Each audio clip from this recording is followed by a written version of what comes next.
Good morning students. આપણે તપોવન group of school તરફથી તપોવન science એકેડમીમાં રસાયણ વિજ્ઞાન શિક્ષક યશ જરીવાલા ચેપ્ટર નંબર 13 11 સાયન્સમાં તમારું હાર્દિક સ્વાગત કરે છે. આપણે પ્રીવિયસ જે લેક્ચર હતો જેની અંદર આપણે ઓલરેડી કેટલાક IUPAC નામકરણ, જેમાં મોનોવિસ્થાપિત બેન્ઝીન વ્યુત્પન્ન, દ્વિવિસ્થાપિત બેન્ઝીન વ્યુત્પન્ન અને બહુવિસ્થાપિત બેન્ઝીન વ્યુત્પન્ન વિશેની આપણે ચર્ચા કરી હતી. હવે આપણે બેન્ઝીનનું બંધારણ કેવી રીતે પુરવાર થયું હતું એની આપણે આજે ચર્ચા કરીશું. તો આપણો જે પ્રશ્ન છે એ છે બેન્ઝીનના બંધારણની પુરવાર માહિતી આપો. તો સૌ પહેલાં તો આપણે એ જાણવું પડે કે બેન્ઝીન કોણે મેળવ્યું હતું. ઓકે, તો સૌ પ્રથમ શોધ કરનાર જે વૈજ્ઞાનિક હતો એ છે માઇકલ ફેરાડે, જેણે 1825ની અંદર સૌ પ્રથમ બેન્ઝીન મેળવ્યું હતું એક પ્રાથમિક ધારણા મુજબ. ઓકે, પણ એના 20 વર્ષ બાદ એટલે કે 1845ની અંદર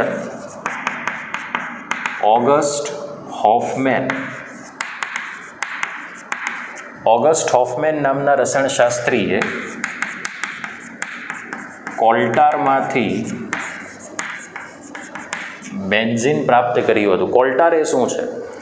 એક પ્રકારનું કાળું તૈલી પ્રવાહી છે કે જ્યારે આપણે ખનિજ તેલનું વિચ્છેદક નિસ્યંદન કરીએ છીએ તેમાંથી પેટ્રોલ, ડીઝલ, કેરોસીન, ઓકે, આવા બધા જે પદાર્થો મળે છે એની સાથે આપણને પ્રાપ્ત થયેલું પ્રવાહી છે. અને એ પ્રવાહીમાંથી બેન્ઝીન મેળવનાર જે પહેલો રસાયણશાસ્ત્રી હતો એ હતો ઓગસ્ટ હોફમેન, જેણે 1845ની અંદર બેન્ઝીનની શોધ કરી હતી. પણ આપણે અત્યારે તો એટલું જાણીએ છીએ કે બેન્ઝીનની અંદર 3 દ્વિબંધ એકાંતરે ગોઠવાયેલા છે, એ જ રીતે 3 એકલબંધ પણ એકાંતરે ગોઠવાયેલા છે અને સંપૂર્ણ ચક્રીય પ્રણાલી નક્કી થાય છે. તો બેઝિકલી આ જે આઈડિયા આવે એ કેવી રીતે જોવા મળે, તો એની કેટલીક વિશિષ્ટ પ્રક્રિયાઓ છે, જેની અંદર આપણે સૌ પ્રથમ પહેલી પ્રક્રિયાની વાત કરીએ. બરાબર, તો આપણી પાસે એક મોલ કોઈ સંયોજન હશે જેને આપણે બેન્ઝીન કહીએ છીએ. શું બેન્ઝીનમાં 3 દ્વિબંધ એકાંતરે છે, તો એના માટેની ચર્ચા કરીએ. તો 1 મોલ બેન્ઝીનની 3 મોલ ડાયહાઇડ્રોજન વાયુની સાથે નિકલ ઉદ્દીપકમાં ઊંચું તાપમાન અથવા ઊંચું દબાણ રાખી રિએક્શન કરવામાં આવે તો આપણને અંતિમ પદાર્થ જે પ્રાપ્ત થયો હતો એ હતો સાયક્લોહેક્ઝેન. કયો પદાર્થ હતો? સાયક્લોહેક્ઝેન. ઓકે, તો અહીંયા માની લો કે આપણી પાસે જે 1 મોલ બેન્ઝીન છે એનું અણુસૂત્ર શું લઈ લઈએ? C6H6, જેની 3 મોલ હાઇડ્રોજનની સાથે રિએક્શન કરો, નિકલ ઉદ્દીપક, ઊંચું તાપમાન અથવા ઊંચું દબાણ. ઓકે, અને સાયક્લોહેક્ઝેન એટલે 6 હાઇડ્રોજન અહીંયા દાખલ થઈ જશે એટલે સૂત્ર શું પ્રાપ્ત થશે? C6H12. C6H6 એ બેન્ઝીનનું અણુસૂત્ર છે અને C6H12 એ સાયક્લોહેક્ઝેનનું અણુસૂત્ર છે. તો કોલ્ટારમાંથી જ્યારે બેન્ઝીન ઓગસ્ટ હોફમેન નામના રસાયણશાસ્ત્રીએ મેળવ્યું હતું ત્યારે એણે એવું કહી દીધું કે જે બેન્ઝીનનું અણુસૂત્ર છે એ C6H6 મળશે અને જે આણ્વીય દળ છે એ 78 ગ્રામ પર મોલ જેટલું મળશે. આટલો પોઈન્ટ ઓલરેડી ઓગસ્ટ હોફમેને કોલ્ટારમાંથી જ્યારે બેન્ઝીન મેળવ્યું ત્યારે એને પ્રાપ્ત કર્યો હતો. ઓકે, તો બેઝિકલી આ પહેલી રિએક્શન નક્કી થઈ. હવે આપણી પાસે સેકન્ડ રિએક્શન છે, એના માટે આપણે પોઈન્ટ ઓફ વ્યૂ કરીએ. ઓકે, તો સેકન્ડ જે રિએક્શન હતી એમાં એવું કહ્યું કે જે 1 મોલ બેન્ઝીન પદાર્થ છે જેની 3 મોલ ડાયક્લોરિન વાયુની સાથે સૂર્યપ્રકાશમાંના પારજાંબલી કિરણોની હાજરીમાં જો આ રિએક્શન કરવામાં આવે તો આપણને આવો પદાર્થ મળતો હતો C6H6Cl6, જેને આપણે બેન્ઝીન હેક્ઝાક્લોરાઇડ કહીએ છીએ, જેને BHC કહેવાય. ઓકે, તો એનું અણુસૂત્ર હતું C6H6Cl6. તો આ બીજી પ્રક્રિયા થઈ. આપણે ત્રીજી પ્રક્રિયા જોઈએ. તો ત્રીજી પ્રક્રિયા કંઈક આ પ્રમાણેની છે. 1 મોલ બેન્ઝીન સંયોજન છે જેની 3 મોલ ઓઝોન વાયુ સાથે રાસાયણિક પ્રક્રિયા કરવામાં આવે તો પહેલાં તમને મધ્યસ્થી નિપજ મળશે બેન્ઝીન ટ્રાયઓઝોનાઇડ. અને આ બેન્ઝીન ટ્રાયઓઝોનાઇડની જો Zn અને H2Oના માધ્યમની સાથે જળ વિભાજન કરવામાં આવે તો આપણને જે અંતિમ પદાર્થ મળે છે એ ગ્લાયોક્ઝાલ મળશે. અને એ ગ્લાયોક્ઝાલ પદાર્થ કેટલો મળશે? 3 મોલ. અને સાથે સાથે 3 મોલ H2O2ના પ્રાપ્ત થશે. હવે આ કન્ડિશનમાં જો આપણે ધ્યાન રાખવું હોય તો બેન્ઝીનનું અણુસૂત્ર કેટલું છે? C6H6, જેની 3 મોલ ઓઝોનની સાથે રિએક્શન કરો એટલે C6H6O3 થ્રાઇસ જેટલો અણુ મળશે, જેને બેન્ઝીન ટ્રાયઓઝોનાઇડ કહેવાય. જેની આગળ જળ વિભાજન પ્રક્રિયા કરશો Zn + H2O, તો એના માધ્યમ દ્વારા તમને 3 મોલ ગ્લાયોક્ઝાલ મળશે, જેને ઇથેન 1,2 ડાયાલ કહેવાય. અને 3 મોલ તમને હાઇડ્રોજન પેરોક્સાઇડનો અણુ મળશે. તો આ સંપૂર્ણ 3 રિએક્શન ઉપરથી એટલી ખબર પડી ગઈ કે જ્યારે બેન્ઝીનની 3 મોલ H2, 3 મોલ Cl2 અને 3 મોલ ઓઝોન વાયુ સાથે જ્યારે આપણે રાસાયણિક પ્રક્રિયા કરીએ છીએ ત્યારે બધા જ મોલ દર્શાવતા અણુમાં જેટલા પણ પરમાણુઓ છે બધા બેન્ઝીનમાં શું થાય છે? દાખલ થાય છે. પરિણામે એવું સાબિત થઈ ગયું કે બેન્ઝીનની અંદર જે કોઈ પ્રક્રિયા થતી હશે એ માત્ર અને માત્ર એક જ પ્રક્રિયા થશે. અને એ પ્રક્રિયા કઈ છે? યોગશીલ પ્રક્રિયા. આ 3 થિયરી મુજબ એવું નક્કી કરવામાં આવ્યું. અને આ 3 થિયરી મુજબ એવું સાબિત થયું કે બેન્ઝીનની અંદર 3 દ્વિબંધ એકાંતરે ગોઠવાયેલા છે. 3 દ્વિબંધ કેવા છે? એકાંતરે છે. અને એની અંદર જે 6 કાર્બન અને 6 હાઇડ્રોજન છે એનું સ્થાન કેવું છે? સમતુલ્ય છે. હવે તમને પ્રશ્ન એમ થાય કે સર આ ખબર કેવી રીતે પડી કે જેમાં 6 કાર્બન ને 6 હાઇડ્રોજનનું સ્થાન સમતુલ્ય છે? તો બેઝિકલી બેન્ઝીન યોગશીલ પ્રક્રિયા આપે છે. આ 3 રિએક્શન ઉપરથી ખબર પડે છે. બરાબર. તો આપણે આ 3 રિએક્શનમાં કેવી રીતે યોગશીલ પ્રક્રિયા થાય છે તો હવે આપણે એની ચર્ચા કરીશું. જેમાં બેન્ઝીનના અણુસૂત્ર ઉપરથી જે બંધારણીય સૂત્ર છે એમાં 3 દ્વિબંધને આપણે કેવી રીતે ગોઠવવાના? એકાંતરે ગોઠવવાના. કેવા ગોઠવવાના? એકાંતરે. ઓકે, તો હવે આપણે આ 3 રિએક્શન કેવી રીતે જોવા મળશે એની સંપૂર્ણ રાસાયણિક સમીકરણની માહિતી જોઈશું. હવે આપણે જે આગળ 3 રિએક્શનો જોઈ એ 3 રિએક્શન પર આધારિત આપણે એક સંપૂર્ણ માહિતી લઈએ. તો આપણી પાસે બેન્ઝીનનું અણુસૂત્ર પરથી બંધારણીય સૂત્ર આ પ્રમાણે મળશે. જે આપણી પાસે બેન્ઝીનનો અણુ છે. હવે આપણી પાસે 3 મોલ H2 રિએક્શન કરીએ. નિકલ ઉદ્દીપક, ઊંચું તાપમાન, સાથે સાથે આપણે એને ઊંચું દબાણની હાજરીમાં ગરમ કરીશું. તો અહીંયાથી દ્વિબંધમાંનો પાઇબંધ તૂટી જશે અને એક હાઇડ્રોજન એ 6 કાર્બન ઉપર દાખલ થશે અને તમને સાયક્લોહેક્ઝેન આપશે. તો આનું જે નામ છે એ તમે ઓલરેડી 12મા ચેપ્ટરમાં શીખી ગયા છો. તો અણુસૂત્ર તમને શું મળશે? C6H12. જ્યારે બેન્ઝીનનું અણુસૂત્ર કયું હતું? C6H6. આમાં 3 મોલ H2 એટલે 6 મોલ હાઇડ્રોજન પરમાણુઓ છે એ સીધા આની અંદર દાખલ થાય છે. જુઓ C6H12. રેડી? સેકન્ડ રિએક્શનની વાત કરીએ. આ બેન્ઝીનનું બંધારણીય સૂત્ર છે જેનું હવે આપણે અણુસૂત્ર લખી શકીએ. C6H6, 3 moles of Cl2, સૂર્યપ્રકાશમાંના પારજાંબલી પ્રકાશની હાજરી. જ્યારે તમે કોઈ પણ જગ્યાએ Cl2નો ઉપયોગ કરશો બરાબર, તો ત્યાં ઓલરેડી જ્યારે કેન્દ્ર અનુરાગી પ્રક્રિયા થશે, શું છે આપણે આ ચેપ્ટરમાં જ પાછળ જોઈશું, ત્યારે હંમેશા પારજાંબલી પ્રકાશની હાજરી જરૂરી બનશે. ઓકે, તો અહીંયા પણ દ્વિબંધમાંનો પાઈ બંધ તૂટી જાય છે અને બધી જ જગ્યાએ Cl જોડાઈ જશે. 6 કાર્બન સાથે Cl જોડાઈ જાય તેને બેન્ઝીન હેક્ઝાક્લોરાઇડ કહેવાય, BHC. ઓકે, ને એનું અણુસૂત્ર તમે જુઓ તો C6H6Cl6 આવશે. સમજાય છે? ઓકે, તો આ બીજી યોગશીલ પ્રક્રિયા. હવે જે ત્રીજી પ્રક્રિયા છે દેટ ઇઝ વેરી ઇમ્પોર્ટન્ટ, કારણ કે જ્યારે આપણે કોઈ પણ જગ્યાએ ઓઝોનનો ઉપયોગ કરીએ ત્યાં હંમેશા ઓઝોનોલિસિસ પ્રક્રિયા થાય. રેડી? તો ચાલો, અહીંયા આપણી પાસે આ 1 મોલ બેન્ઝીન છે. બરાબર, આ 1 મોલ આપણી પાસે કયો અણુ છે? બેન્ઝીનનો અણુ, જેનું આણ્વીય સૂત્ર વિદ્યાર્થી મિત્રો છે C6H6. હવે આપણે એની 3 મોલ O3 સાથે રિએક્શન કરવાની છે વિદ્યાર્થી મિત્રો, O3 સાથે.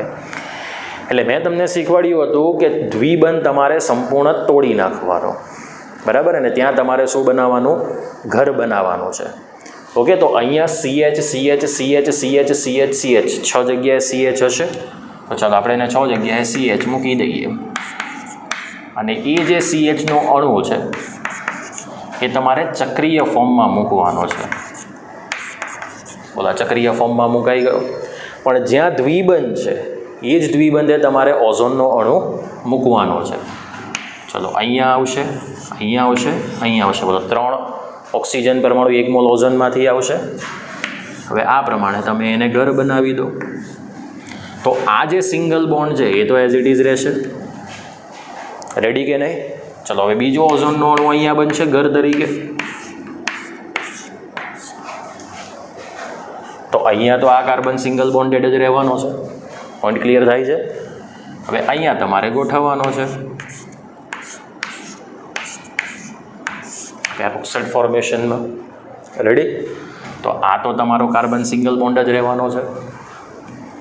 હવે જુઓ કેવી રીતે રચના થાય છે. બરાબર? ઓકે, આને પણ આપણે આ પ્રમાણે જ ગોઠવવાનો છે. હવે તમારે જે બંધ તોડવાનો છે એ કેવી રીતે બંધ તોડવાનો છે? તો હવે જે આ તમને જે મધ્યસ્થી નિપજ મળે એ મળશે બેન્ઝીન ટ્રાય ઓઝોનાઇડ, જેમાં બેન્ઝીનમાં 3 મોલ ઓઝોનના અણુ દાખલ જ થાય છે અને એનું આગળ Zn+3 મોલ્સ ઓફ H2O વડે શું કરીશું? જળ વિભાજન. તો હવે જો બોન્ડ કેવી રીતે તોડવાનો છે. આ 2 જગ્યાએથી તમારે બોન્ડ તોડવાનો, એટલે અહીંયા સરખા ભાગે પેરોક્સાઇડ રચના છે એટલે મુક્ત મૂલક વહેંચાઈ જશે. ઓકે, તો આ પ્રમાણે તમારે બોન્ડિંગ તોડવાનું. દેખાય છે? બીજું તમારે અહીંયાથી આ પ્રમાણે બોન્ડિંગ તોડવાનું.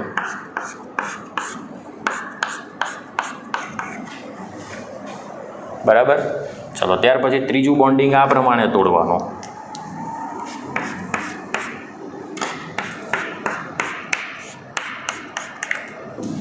ઓકે, તો અહીંયા રચના જુઓ, CHO બોન્ડ CHO દેખાય છે? CHO બોન્ડ CHO, જો CHO bond CHO bond CHO. Clear? તો અહીંયા તમને 3 મોલ CHO બોન્ડ CHOનો અણુ દેખાશે. તો અહીંયા શું આવશે? ગ્લાયોક્ઝાલ 3 મોલ. અને આ જે એક સિંગલ ઓક્સિજન છે. ક્લિયર? તો એ જે સિંગલ ઓક્સિજન છે આ 3 મોલ H2O સાથે જોડાઈને 3 મોલ H2O2નો અણુ દૂર કરશે. હવે તમે આ ઓક્સિજનને તમે અહીંયા આ રીતે દર્શાવીને આમ પણ લખી શકો, કંઈ વાંધો નથી. પણ તમે ઓક્સિજન આ તરફ દર્શાવ્યો, તમે ઓક્સિજન અહીંયા પણ દર્શાવી શકો. તમારી રચના સાચી હોવી જોઈએ. ઓકે, તો હવે આ 3 જે રિએક્શન છે એના ઉપરથી એટલી તો ખબર પડી ગઈ કે બેન્ઝીન યોગશીલ પ્રક્રિયા કરે છે. જ્યાં કાર્બન છે ત્યાં જ કોણ છે? બેન્ઝીનમાં હાઇડ્રોજન. પણ હવે પછીની જે કેટલીક પ્રક્રિયાઓ છે એ તમને એવું દર્શાવીને આપશે કે બેન્ઝીન યોગશીલ નહીં પરંતુ વિસ્થાપન પ્રક્રિયાઓ આપે છે. એટલે અહીંયા એક કન્ફ્યુઝન ઉત્પન્ન થયું વિદ્યાર્થી મિત્રો કે સર યોગશીલ પ્રક્રિયા આપશે બેન્ઝીન કે બેન્ઝીન વિસ્થાપન પ્રક્રિયા આપશે. તો હવે આપણે જે નેક્સ્ટ પ્રક્રિયાઓ જોઈશું જેમાં એક વાત તો સાબિત થશે કે બેન્ઝીનની અંદર 3 દ્વિબંધ એકાંતરે હોય છે અને બેન્ઝીનમાં જ્યાં કાર્બન છે ત્યાં જ હાઇડ્રોજન છે. પણ બેન્ઝીનની આ જે રિએક્શનો છે એના ઉપરથી હવે એ પણ સાબિત થશે કે બેન્ઝીન વિસ્થાપન પ્રક્રિયાઓ પણ આપે છે. ઓકે, તો હવે આપણે નેક્સ્ટ એ પ્રક્રિયા ઉપર જોઈશું. હવે આપણી પાસે જે આગળની રિએક્શન છે એ છે બેન્ઝીનની કેટલીક વિસ્થાપન પ્રક્રિયાઓ, જેમાં આપણે પહેલી પ્રક્રિયા કંઈક એવી ગઈ કે 1 મોલ બેન્ઝીનની જો Br2 પ્રક્રિયક વડે FeBr3 એટલે કે ફેરિક બ્રોમાઇડ ઉદ્દીપકની હાજરીમાં જો આપણે એને ઊંચા તાપમાને ગરમ કરીએ તો આપણને 1 મોલ મોનોવિસ્થાપિત બ્રોમોબેન્ઝીન વ્યુત્પન્ન મળે છે. હવે અહીંયા 1 મોલ બેન્ઝીનની 1 મોલ Br2 સાથે ફેરિક બ્રોમાઇડ ઉદ્દીપકની હાજરીમાં ઊંચું તાપમાન રાખી જો ગરમ કરવામાં આવે તો આપણને મોનોવિસ્થાપિત બ્રોમોબેન્ઝીન વ્યુત્પન્ન મળે છે. સિમ્પલ આની રિએક્શન લખવી હોય તો C6H6 પ્લસ Br2 ઉદ્દીપક આવશે ફેરિક બ્રોમાઇડ ઊંચું તાપમાન તો C6H5Br પ્લસ HBr. આને આપણે એવું કહીએ છીએ બ્રોમોબેન્ઝીન. હવે જોજો બેન્ઝીનમાં પહેલાં 6 હાઇડ્રોજન કાર્બન પાસે હતા, પણ જ્યારે Br2ની FeBr3 સાથે રિએક્શન કરે ત્યારે કાર્બન પાસે તો અહીંયા તો બ્રોમોબેન્ઝીનમાં કાર્બન 6 જ છે, પણ 1 હાઇડ્રોજન ઓછો થઈ જાય છે. આના પરથી એવું સાબિત થાય છે કે આ મુખ્ય નિપજ જે બ્રોમોબેન્ઝીન છે એની સાથે HBr પ્રકારની તમને આડ પેદાશ પણ મળતી દેખાય છે. તો આ પ્રક્રિયાને આપણે વિસ્થાપન પ્રક્રિયા કહીએ. હવે આ જે બ્રોમોબેન્ઝીન છે જો આપણે એક સ્ટ્રક્ચર ફોર્મ્યુલા ડ્રો કરીએ તો તમે જોઈ શકશો કે 3 દ્વિબંધની જગ્યા એઝ ઇટ ઇઝ રાખો, તમે આ પ્રમાણે રાખી શકો અથવા રિવર્સ પોઝિશનમાં પણ રાખી શકો. અહીંયા જે સિંગલ બોન્ડેડ છે અને આની સાથે કોને જોડી દો? Br ને. હવે તમે આ કાર્બન પર રહેલા હાઇડ્રોજનને રિમૂવ કરીને Br જોડી દો તો પણ યોગ્ય છે. ત્યાર પછી આ 5 કાર્બનમાંથી કોઈ પણ એક કાર્બન સાથે જોડાયેલા હાઇડ્રોજનને વિસ્થાપિત કરીને બ્રોમિન જોડી દો તો પણ આપણે એને શું કહીએ છીએ? બ્રોમોબેન્ઝીન જ કહીએ છીએ. ધેટ મીન્સ કે મોનોવિસ્થાપિત બેન્ઝીન વ્યુત્પન્ન હોય એના અન્ય કોઈ સમઘટકો મળતા નથી. આટલો પોઈન્ટ ક્લિયર થયો. પરંતુ જો આપણી પાસે આજે 1 મોલ આ મોનોવિસ્થાપિત બેન્ઝીન વ્યુત્પન્ન છે C6H5Br જેને આપણે બ્રોમોબેન્ઝીન કહીએ છીએ, જો એની ફરી પાછી બ્રોમિન સાથે ફેરિક બ્રોમાઇડ ઉદ્દીપકની હાજરીમાં જો ગરમ કરવામાં આવે તો આપણને હજી 1 હાઇડ્રોજન રિમૂવ થશે ને 1 Br જોડાશે. આડ પેદાશ તો કઈ દૂર થશે? HBr. ધેટ મીન્સ C6H4Br2 આને ડાયબ્રોમોબેન્ઝીન વ્યુત્પન્ન કહેવાય. તો હવે 1 Brની સ્થાને જ્યારે તમે 1 Brની સાથે તમે જ્યારે અન્ય Br ફરી પાછા જોડો છો, આ 5માંથી કોઈ પણ 1 હાઇડ્રોજનનું વિસ્થાપન કરીને, આ 5 કાર્બન પર 5 હાઇડ્રોજન છે, એમાંથી તમે કોઈ પણ એક જગ્યાએથી 1 હાઇડ્રોજન કાઢીને બીજો Br દાખલ કરશો તો એના ટોટલ 3 સમઘટકો મળશે. અને એ જે 3 સમઘટકો છે એનું સ્થાન ક્યાં તો 1,2 આવે, ક્યાં તો 1,3 આવે, અથવા તો સ્થાન કયું આવશે? 1,4. જો 1,2 સ્થાન હોય તો આપણે એને ઓર્થો સ્થાન કહીએ છીએ, 1,3 સ્થાન હોય તો આપણે એને મેટા સ્થાન કહીએ છીએ, અને 1,4 સ્થાન હોય તો આપણે એને પેરા સ્થાન કહીએ છીએ. ધેટ મીન્સ કે આ ડાયબ્રોમોબેન્ઝીન વ્યુત્પન્ન છે એના આપણને ટોટલ 3 સમઘટકો જોવા મળે છે. તો એ 3 સમઘટકો કયા? તો પહેલો જે 3 સમઘટકમાં પહેલો ઘટક છે એ પાસેના સ્થાન ઉપર હોય. બીજો સમઘટક છે તે એક સ્થાન છોડીને ગોઠવાયેલો હોય, અને જે ત્રીજો સમઘટક છે એ સામસામેના સ્થાન ઉપર ગોઠવાયેલ હોય. ઓકે, એટલે આને કહેવાય 1,2-ડાયબ્રોમો બેન્ઝીન. એટલે આપણે એને શું કહીએ? Ortho ડાયબ્રોમો benzene. ઓકે, ચલો આને શું કહેવાય? 1,3-ડાયબ્રોમો બેન્ઝીન. સામાન્ય નામ શું આવશે? Meta ડાયબ્રોમો benzene. આનું નામ શું આવશે? 1,4-ડાયબ્રોમો બેન્ઝીન અને પેરા ડાયબ્રોમો બેન્ઝીન. આટલો પોઈન્ટ ક્લિયર થયો? ઓકે, સો દેટ મીન્સ કે જ્યારે તમે દ્વિવિસ્થાપિત બેન્ઝીન વ્યુત્પન્ન મેળવશો તો એના ટોટલ 3 સમઘટકો જોવા મળે છે. તો આના પરથી એવું સાબિત થઈ જાય કે બેન્ઝીન એ યોગશીલ કરતાં વિસ્થાપન પ્રક્રિયાઓ વધુ દર્શાવે છે. બરાબર? તો આના પરથી એવું સાબિત થઈ ગયું કે બેન્ઝીનની અંદર કંઈક એવી સ્ટેબિલિટી હોવી જોઈએ કે જેને કારણે બેન્ઝીન યોગશીલ પ્રક્રિયા આપતું નથી, પરંતુ બેન્ઝીન એ માત્ર કઈ પ્રક્રિયા આપે છે? વિસ્થાપન પ્રક્રિયા. તો આવું દર્શાવનાર જે રસાયણશાસ્ત્રી હતો, વૈજ્ઞાનિક હતો, એ તો કેક્યુલે. અને કેક્યુલે કંઈક એવું કહ્યું કે બેન્ઝીનની અંદર યોગશીલની જગ્યાએ વિસ્થાપન પ્રક્રિયા થાય છે. એનું એક જ કારણ છે કે બેન્ઝીનની અંદર સંસ્પંદન થયેલું હોવું જોઈએ.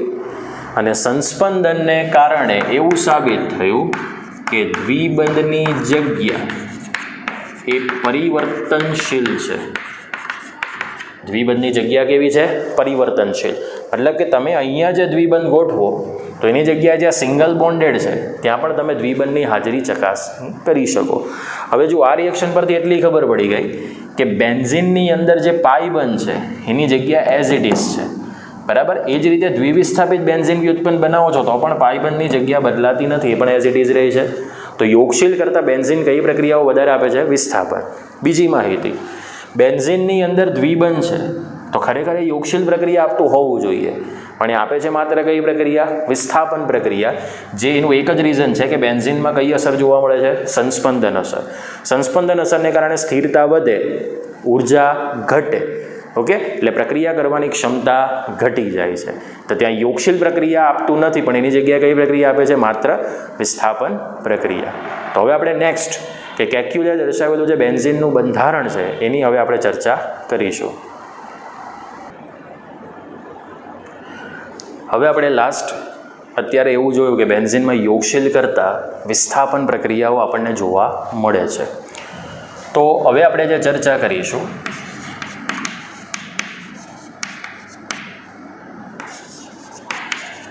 કેક્યુલે એ દર્શાવેલ બેન્ઝીનનું બંધારણ.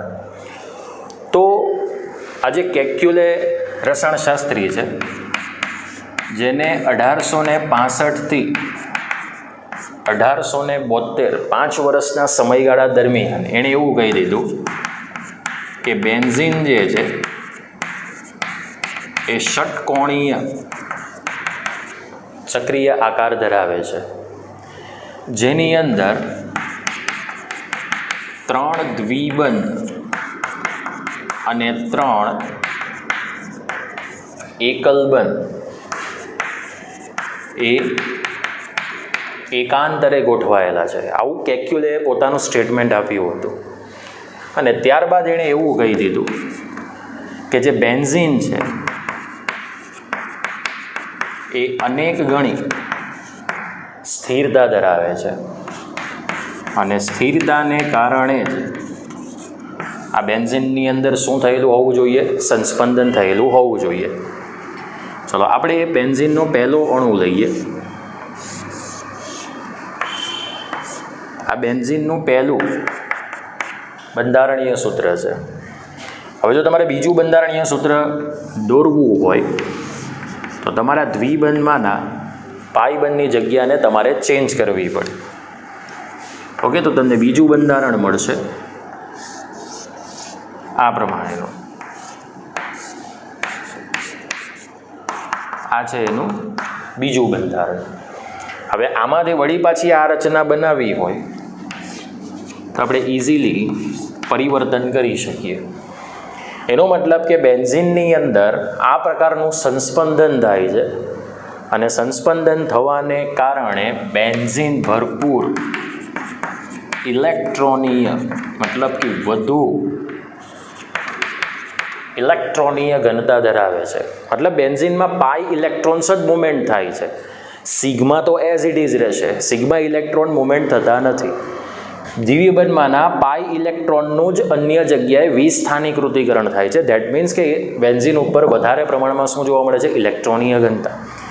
એટલે 6 કાર્બન ઉપર પાઈ ઇલેક્ટ્રોનનું વિદ્યુત વાદળ એ ગીચતા તરીકે જોવા મળે છે. એટલે જ આપણે બેન્ઝીનનું જે ત્રીજું બંધારણ છે એ સંપૂર્ણપણે આપણે ચક્રીય ફોર્મની અંદર સાબિત કરી શકીએ છીએ. અને ફાઇનલ આપણે જે બેન્ઝીનનું બંધારણ છે એ આ રીતે ચક્રીય ફોર્મમાં ડ્રો કરી શકીએ. સો દેટ મીન્સ કે બેન્ઝીનની અંદર સંસ્પંદન થવાને કારણે આપણે ઇઝીલી પાઈ બંને બ્રેક કરી શકતા નથી, કારણ કે આ બંને રચના એકબીજાની અંદર શું છે? આંતર પરિવર્તનશીલ છે. એટલે જ બેન્ઝીન વિસ્થાપન પ્રક્રિયા આપે છે, પરંતુ પાઈ બંને તોડીને યોગશીલ પ્રક્રિયા આપતું નથી. અને બેન્ઝીનની સ્થિરતા વધારે છે અને વિસ્થાપન પ્રક્રિયા આપે છે સંસ્પંદનને કારણે. તો એની જેટલી પણ પ્રક્રિયા છે એ બધી આલ્કેનને જ મળતી આવે છે. કોને મળતી આવે છે? આલ્કેનને મળતી આવે છે. અને બેન્ઝીન એ પ્રબળ ઓક્સિડેશન કરતા પદાર્થ ઠંડા KMnO4 કે પછી CCl4માં બ્રોમિનની સાથે કોઈ યોગશીલ પ્રક્રિયા આપતું નથી. એ માત્ર ને માત્ર કઈ પ્રક્રિયા આપે છે? વિસ્થાપન પ્રક્રિયા આપે છે. વળી પાછું બેન્ઝીનનું બહુલીકરણને આપણે શું કહીએ છીએ? પોલિમરાઇઝેશન. એ પણ થતું નથી. ઓકે, તો આના પરથી એવું સાબિત થઈ ગયું કે કેક્યુલે એવું સાબિત કરી દીધું કે બેન્ઝીન એ સંસ્પંદનને કારણે વિસ્થાપન પ્રક્રિયા આપે છે, પરંતુ યોગશીલ પ્રક્રિયા આપતું નથી. તો એના પરથી કેક્યુલેનું આ બંધારણ સાબિત થયું જે એરોમેટિક સ્ટ્રક્ચર ધરાવે છે અને 6 કાર્બન 6 હાઇડ્રોજનની જે ગુણવત્તા સમાન છે અને એના ઉપરથી એણે કયા પ્રકારના એરોમેટિક મુદ્દાઓ આપ્યા એ સંપૂર્ણ ચર્ચા આપણે નેક્સ્ટ લેક્ચરની અંદર કરીશું. તો આપણો આજનો લેક્ચર અહીંયા પૂર્ણ થાય છે. જય હિન્દ, જય ભારત.